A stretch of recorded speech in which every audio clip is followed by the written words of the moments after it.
cut.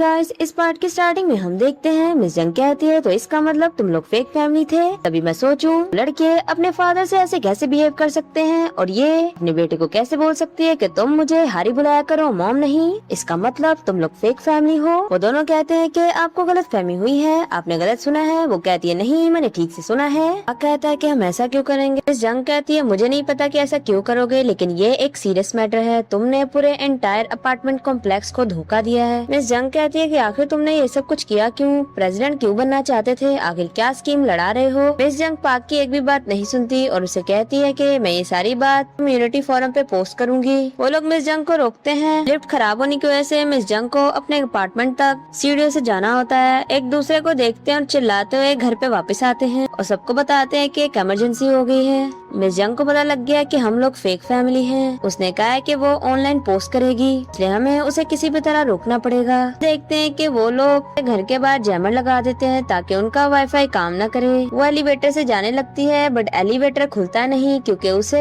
गुआंगनाम ने hold करके रखा हुआ था। वो फिर सीढ़ियों से जाने लगती है बट सीढ़ियों का दरवाजा भी नहीं खुलता क्योंकि उसे बिग गाय ने पकड़ा हुआ था। इस तरह से वो लोग मिस जंग को रोकते हैं ताकि वो कम्युनिटी फॉर्म पे कुछ भी पोस्ट ना कर पाए। नेक्स्ट डे हम देखते हैं हेजियोंग को जो कि काम पे वापस आ गई। मिस्टर चॉय से थैंक यू बोलता है, मुझे कहता है मेरे लिए हैंड लोशन लाने के लिए। वैसे तुमने मुझे कभी गिफ्ट नहीं दिया। वो कहती है कि ये एक फेयरवेल गिफ्ट है मिस्टर चॉय। मिस्टर चॉय कहते हैं जब भी तुम ये बोलती हो मुझे डरा देती हो। वो कहती है कि मैंने आपको काफी टाइम बोला है और प्रेसिडेंट को भी, और उन्होंने मुझे कहा है कि जब तक वो चाहते हैं मुझे तब तक काम करना पड़ेगा। मिस्टर चॉय कहते हैं कि तुम वापस इसलिए आए जैसे तुम्हें पता लगा कि प्रेसिडेंट चेंज हो गया है, इसीलिए। वो कहती है हाँ। मिस्टर चॉय कहते हैं कि परेशान मत हो, मैं गैंग वॉन से बात करूँ।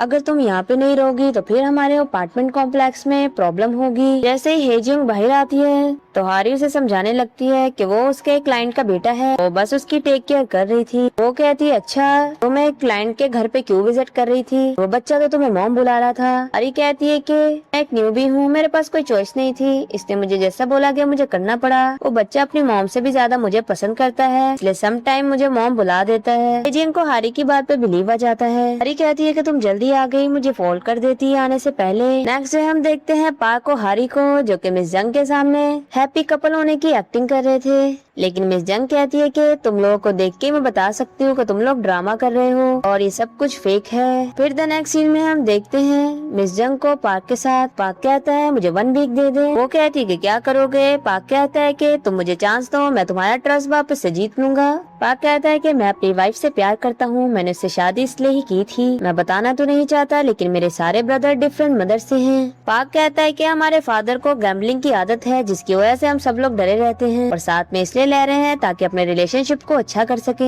पाक कहता है कि जिस मेंटेनेंस फीस की आप हमेशा कंप्लेन करती हो, मुझे लगता है कि उसमें कोई इशू है और मैं उसे इन्वेस्टिगेट करने जा रहा हूँ। वो कहती है ठीक है, मैं तुम्हें 1 वीक देती हूँ और देखते हैं कि तुम क्या करते हो। सबको आके बताता है कि हमारे पास सिर्फ 1 वीक है, मैं ढूंढना पड़ेगा कि फंड कहाँ है। वो लोग लिजर्ड से पूछते हैं तो लिजर्ड कहता है कि जब प्रेसिडेंट, फैसिलिटी मैनेजर और अकाउंटेंट मैनेजर ही टीम अप करें तभी पैसों को अपनी जेब में डाला जा सकता है, लेकिन वो पूरी अमाउंट को एम्प्टी नहीं कर सकते। और तुम्हें पता है कि अनएक्सपेक्टेड इमरजेंसी के लिए पैसों की जरूरत पड़ती है, अगर वो सारे पैसे खाली कर देंगे तो फिर वो चीजें कहाँ से हैंडल करेंगे। कहता है क्या मतलब। लिजर्ड कहता है कि मुझे लगता है इन सब के पीछे कोई है, उन फंड को पॉकेट करने का कोई मेजर मेथड होगा। लिजर्ड कहता है कोई पावरफुल ही इन सब के पीछे है। पाक कहता है इसका मतलब कोई रिजर्व फंड को कंट्रोल कर रहा है, लेकिन वो कौन हो सकता है। लिजर्ड कहता है कि मुझे क्या पता, ये तो खुद ही ढूंढना पड़ेगा ना। एक तरीका है तुम अपनी पोजीशन का यूज करो, कोई ऐसा काम ढूंढो जिसके लिए पैसों की जरूरत पड़े, क्योंकि हमने खुद ही देखा है कि अकाउंट तो खाली है, इसका मतलब पैसे किसी ने निकाल लिए हैं और जब भी कोई काम आता है तो कॉन्ट्रैक्टर को वही लोग पे करते हैं। पाक कहता है तो फिर ढूंढो कोई भी डिफेक्ट जिससे कि रिजर्व फंड को यूज किया जा सके।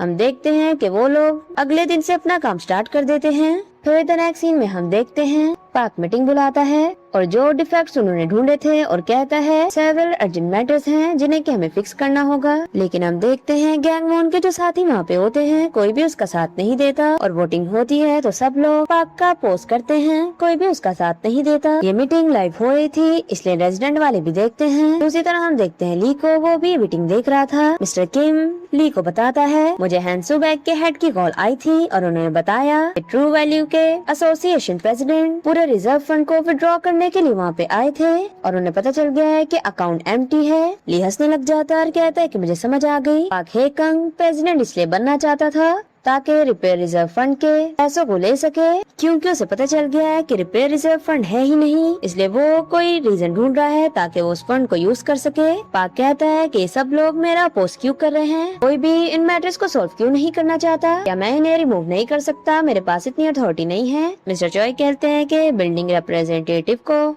रेजिडेंट ही इलेक्ट करते हैं, जब तक कि उनके ऊपर करप्शन का इल्जाम न लगे आप उन्हें डिसमिस नहीं कर सकते। पाक कहता है वो मुझे कुछ करने ही नहीं दे रहे, ये बेसिकली करप्शन है। मिस्टर चो यहाँ पे उन्हें बताता है कि हमारी अकाउंटेंट मैनेजर आ गई है। वो हेजियोंग का इंट्रो कराता है। हेजियोंग को पता लगता है कि पाक की एक फैमिली है, लेकिन उसे याद आता है कि जब वो अपना फॉर्म फिल करवाने आया था तो उसने बताया था कि वो अकेला ही है। पूछती है कि क्या वो कोई और था। दूसरी तरह हम देखते हैं गैंग वॉन और उसके मिनियंस को जो कि खुश होते रहते हैं कि आज उन्होंने पाक की किसी भी बात को मानने नहीं दिया। दूसरी तरह हम देखते हैं पाक को घर पे लिजर्ड कहता है कि वो सब लोग गैंग वॉन के साथ मिले हुए हैं, इसलिए तुम्हें ब्लॉक कर रहे हैं, उनका भी कुछ न कुछ लेना देना होगा। पाक कहता है सबसे पहले उन लोगों से जान छुड़ानी होगी जो गैंग वॉन का साथ दे रहे हैं और हमें रिजर्व फंड यूज करने से रोक रहे हैं। फिर हम देखते हैं उन सबको जो कि सबके बिल्स लेके आते हैं ताकि उन्हें कुछ अजीब दिख जाए, लेकिन उन्हें कुछ भी अजीब नहीं नजर आता। तभी हम देखते हैं हारी आती है, वो भी उन बिल्स को देखती है। तभी हारी नोटिस करती है कि उन सबके बिल 0 हैं। ऐसा कैसे हो सकता है कि उनके सारे बिल 0 हों? और पता लगता है कि 123 हाउस होल्ड का हीटिंग बिल 0 है। चेक करने में पता लगता है कि वो अपने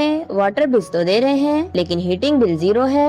देखता है कि सारे वही लोग होते हैं जो गैंग वॉन का साथ दे रहे थे और पिछले 6 सालों से उन्होंने कोई बिल ही नहीं दिया। वो लोग सोचते हैं कि उनके बारे में रिपोर्ट करें, बट हारी यहाँ पे आइडिया देती है कि ये बात रेजिडेंट वालों को पहले बतानी चाहिए। देखते देखते ये बात सारे रेजिडेंट में फैल जाती है। बिल्डिंग रैप अपने हीटिंग बिल नहीं दे रहे थे और उनका बिल दूसरे हाउस होल्ड वाले दे रहे थे। मैनेजमेंट ऑफिस में भी रेजिडेंट वाले कॉल करते हैं बट उनके पास भी देने के लिए कोई आंसर नहीं होता। दूसरी तरह हम देखते हैं गैंग वॉन और उसके साथियों को जो कि कहते हैं कि प्रॉब्लम आ गई है, अब क्या करेंगे।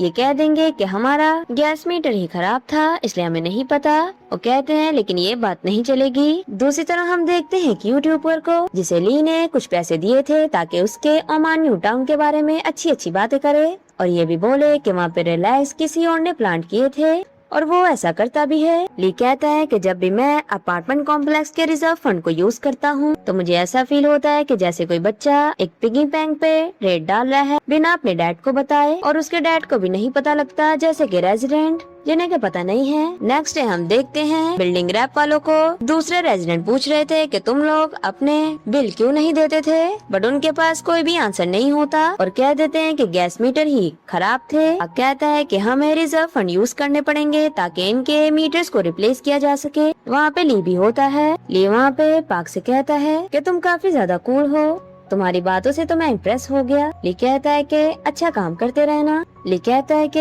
गैंग वॉन की बारी आ गई अपनी रिस्पॉन्सिबिलिटी लेने की। मैंने उसे 9800 हाउस होल्ड का पावर दिया था लेकिन उसने कुछ भी ठीक नहीं किया। दूसरी तरह हम देखते हैं उन्हीं मदर्स को जो कि पाक के बारे में बात करती हैं कि उसने काफी अच्छा काम किया और वो काफी अच्छा प्रेसिडेंट है। मिस जंग भी ये सुन रही होती है। तो नेक्स्ट सीन में देखते हैं हम मिस जंग को जो पाक से मिलने जाती है और कहती है तुमने बोला था कि तुम्हें 1 वीक चाहिए। पाक कहता है लेकिन मुझे बहुत कुछ करना है। वो कहती है तो फिर ठीक है, 1 वीक काफी नहीं होगा, मैं तुम्हें ज्यादा टाइम दे रही हूँ। दूसरी तरह हम देखते हैं ली को जो कि गैंग वॉन को हिट कर रहा होता है। गैंग वॉन उठ नहीं रहा था, मतलब ली ने उसका काम तमाम कर दिया था। द नेक्स्ट सीन में हम देखते हैं ली को जो कि एक जगह पे खुदाई करवा रहा था और वहीं पे वो गैंग वॉन को दफना देता है और एक पौधा लगा देता है और कहता है कि तुम एक फर्टिलाइजर के तौर पे यहाँ पे अच्छे से काम करना। दूसरी तरह हम देखते हैं मिस्टर चॉय को जिसके पीछे जेगिल और ग्वैंगनम लगे हुए थे और उस पे नजर रखते रहते हैं। वो लोग साथ में मिस्टर चॉय की तस्वीर भी बना रहे थे कि वो कहाँ पे आया। मिस्टर चॉय टेक वोन पे आया था। जैसे ही मिस्टर चॉय अंदर जाता है ली ने वहाँ पे गैंग वॉन के नाम का स्लेट लगाया हुआ था मिस्टर चोई को वो लोग पैसे देते हैं और मिस्टर चोई से कहता है कि गैंगवुन को तुम्हें रिस्पेक्ट पे करना चाहिए। आखिर ये फॉर्मर प्रेसिडेंट था। मिस्टर चोई समझ जाता है कि वहाँ पे उसने गैंगवुन को मार के दफना दिया है। मिस्टर चोई काफी ज्यादा डर जाता है। फिर हम देखते हैं मिस्टर चोई जब वापस आता है तो उसके हाथ से पैसे गिरने लगते हैं।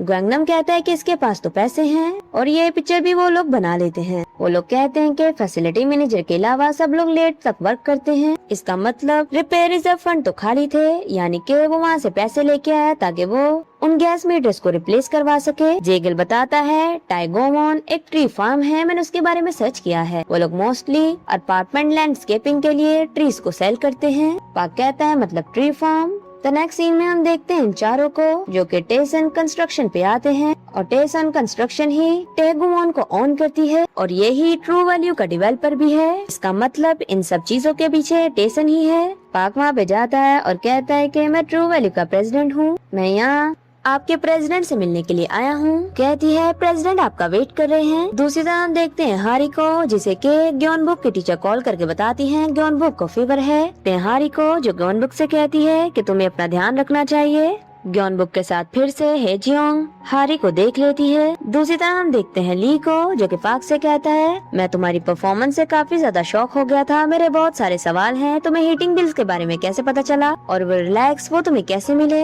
वैसे वो रिलैक्स ऑथेंटिक थे यानी असली। मैंने भी तुम्हारे लिए एक गिफ्ट प्रिपेयर किया है और वो उसे वही तस्वीरें दिखाता है जब पाक बैंक में रिपेयर रिजर्व फंड लेने गया था। वो कहता है कि तुम्हारे एंगल से अच्छे लग रहे थे इसलिए मैंने इनका फ्रेम बनवा लिया, लेकिन तुम्हारे फेस पे डिसअपॉइंटमेंट भी नजर आ रही जब तुम्हें पता लगा था कि रिजर्व रिपेयर फंड तो खाली है। पाक सोचता है इसका मतलब ये सब कुछ जानता है। पाक कहता है तो तुम टेसन कंस्ट्रक्शन के प्रेसिडेंट हो। ली कहता है मैंने बताया नहीं, मैं हूँ प्रेसिडेंट टेसन कंस्ट्रक्शन का, मेरा नाम है ली चंगवॉन। ली कहता है कि तुम काफी कुछ ढूंढ लेते हो, टेसन ग्रुप में भी क्या कुछ ढूंढ रहे हो, लेकिन अफसोस तुम्हें कुछ भी नहीं मिलेगा। पाक कहता है नहीं, मुझे ऑलरेडी ही मिल गया है। पाक कहता है क्यों ना तुम मुझे अपना राइट हैंड मैन बना लो। और इसी के साथ इस पार्ट का यहीं पे एंड हो जाता है। Thanks for watching, do subscribe for next part.